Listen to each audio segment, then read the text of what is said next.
Toliau tęsim savo lobiavimus po Kiprą. Neblogas lobis turėtų būti. 34 laikai. Iš šitą taką, man atrodo, pats geriausias yra. Nu, parašyta, kad atsėsk ant soliuko ir surask, kaip galvojat, kur galėtų būti. Aišku, logiška, kaip daugelis vietų, tai būna šiaip tiesiog akmenuką ištraukia ir ten bus lobis. Bet šis labiausias išmanesnis, tai aš jums išduosiu, mes jau paieškojom čia pusę valandos. Iškojom, nieko neradom. Po to galiausiai atsėdom ant soliuko ir parodysiu jums, kaip padarė. Nu, žiūrėkit.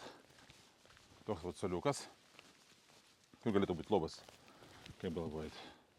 Aišku, aš pabandžiau iškart patampyti visokius varščiukus, dar kažką. Nieko nebuvo. Toliau žiūrėjau, papačią pažiūrėjau. Irgi nieko nėra. O po to man pasirodė įtartina, kas čia yra.